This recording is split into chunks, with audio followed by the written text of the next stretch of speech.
Okay. So, sagutan naman natin tong problem na to. Use 0 through third order Taylor series expansion to predict f of 3 for f of x equals 25x cubed minus 6x squared plus 7x minus 88 using a base point at x equals 1. Compute the true percent relative error E of t for each approximation. Okay? So, nakalagay na naman dito sa table natin yung order from 0 to 3. Step size, f of n of x, f of n of x sub I, true value, approximate value, true error, at saka yung percent relative error. Okay, solve natin tong mga to. So, step size, muna tayo. Ang step size ay x sub I plus 1, h is equal to x sub I plus 1 minus x sub I. Okay? So, this is equal to x sub I plus 1 natin. Ipipredict natin yung values natin na yung value ng f of 3. So, ibig sabihin ito yung ating kukunin na true value, f of 3. So, minus initial value natin na x sub I which is equal to 1. So, this is equal to 2. So, h is all equal to 2. Okay? So, meron na tayong step size h. So, ano pa ang kasunod natin gagawin?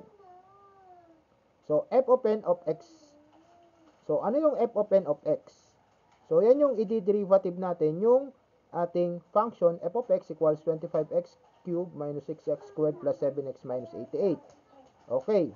So, una muna, syempre, isusulat lang muna natin sa f of 0 of x. So, 25x cubed minus 6x squared plus 7x minus 88. Okay? Tapos, i-derivative natin to magiging 75x squared minus 12x plus 7. Okay? Tapos, derivative uli natin, second derivative natin, 150x minus 12. Okay, tapos, third derivative natin, magiging 150 na to. Okay. Kasunod natin gagawin ay f of n of x sub I. So, kunin natin yung value sa initial value natin na x sub I. Ano ba yung x sub I natin daw? 1. Okay? Kasi yung base point natin, x is equal to 1. So, kukunin natin yung function f of n, okay, mali. F of x is equal to 25 x cubed minus 6x squared plus 7x minus 88. Okay, so f of 1 is equal to 25 times 1 cubed minus 6 times 1 squared plus 7x minus 88. So, f of 1 natin ay equal to negative 62. So, sulat natin dito. Tapos, dito naman tayo sa ano, second. 75x squared minus 12x plus 7. So, anong gagawin natin? So, f prime of x is equal to 75x squared minus 12x plus 7. So, kunin natin yung f prime of 1. So, x sub I ulit ito. Okay? F prime of 1 or f prime of x sub I is equal to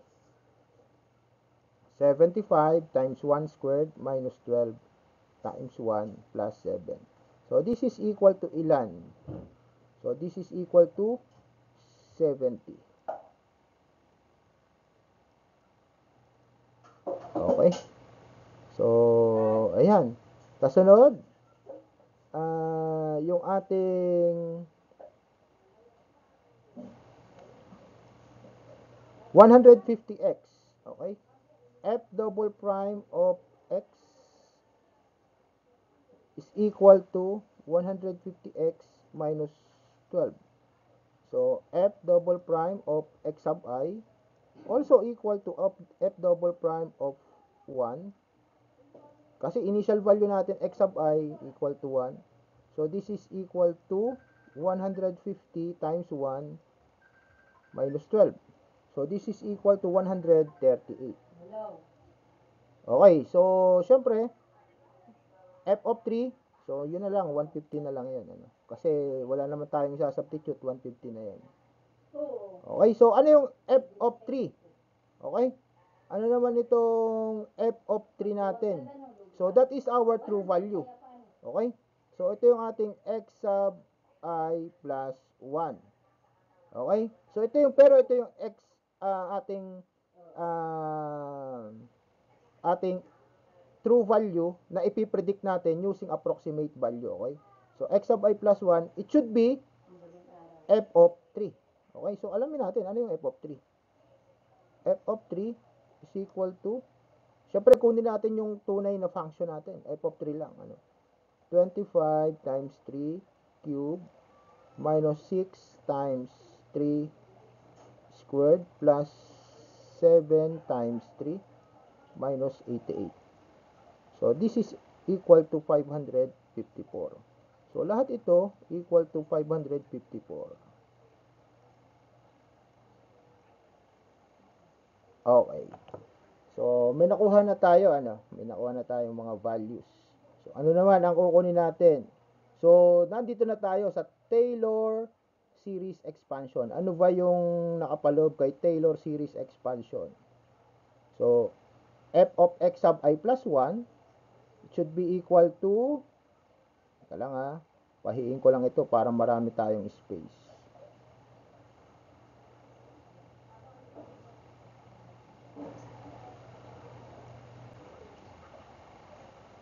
F of x sub I plus 1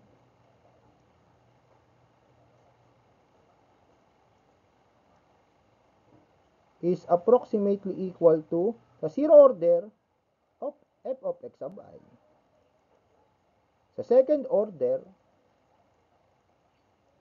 is approximately equal to f of x sub I plus f prime of x sub I times h. Okay? Sa third order, f of x sub I, sa second order pala, equal to f of x sub I, dadagdagan ng derivative natin. Ano?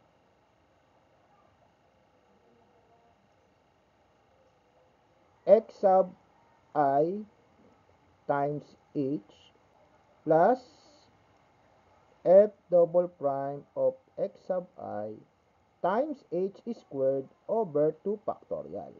Okay? F of x sub I plus 1 is equal to f of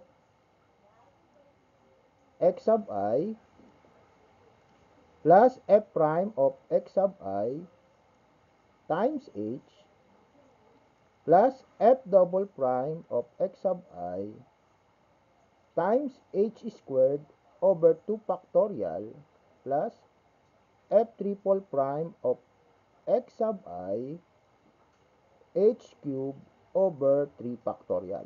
Okay, so nakuha na naman natin tong mga values na kailangan natin. Yung h, nakuha na natin.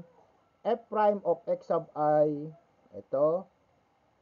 F double prime of x sub I, ito. F triple prime of x sub I, ito yon. Okay, so nakuha na natin yung mga values niya. Ano. Isa-substitute na lang natin yan. Ano. So, para maisulat natin sa approximate value. Yung una muna, so this is equal to f of x sub I. Alin yon? Ito yon, ano?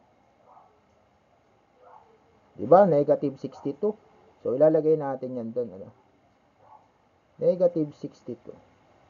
Tapos, ito naman, yung kasunod, yung first order natin.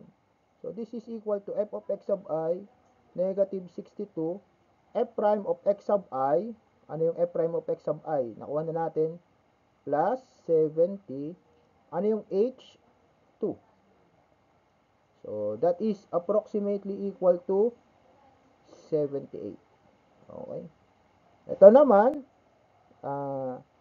f of x sub I, negative 62 pa rin, plus f prime of x sub I, 70 times 2, plus f double prime of x sub I is 138 times h squared. So, 2 squared all over 2 factorial. Ang 2 factorial natin ay 2 times 1 which is also equal to 2. And this is approximately equal to ilan? So, 354. Ano? 354. And kapag sinubstitute mo na rito yung mga values, nahutal na ako. F prime of x sub I 70 times 2 plus f double prime natin ay 138 times 2 squared all over 2 factorial plus f triple prime natin ay 150 times 2 cube all over 3 factorial. So, that is equal to 554. Susulat natin dito.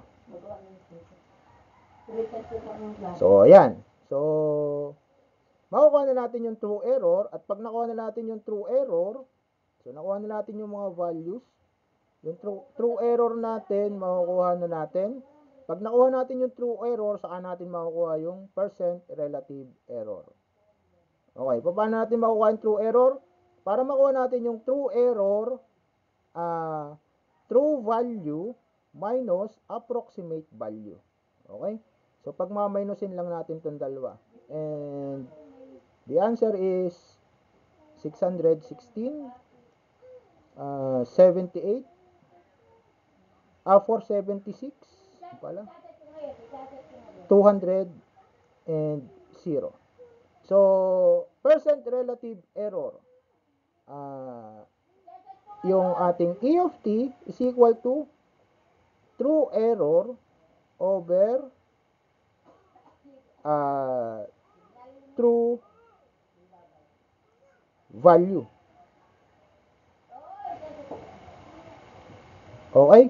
Times 100%. Okay? So, ano yung true error natin?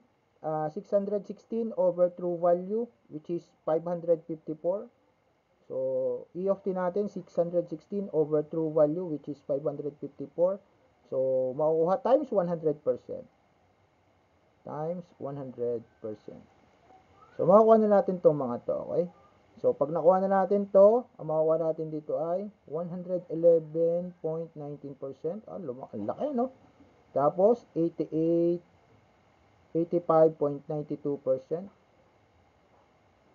Tapos, 36.10%. And then, syempre, 0%. Kasi 0 na yung ating true error. So, 0 over true value times 100 is 0%. Okay, so, yun lang po para sa paglalapat ng Taylor series expansion para ma-predict natin yung value ng ating point para lumapit na lumapit doon sa root natin. Okay, maraming salamat po.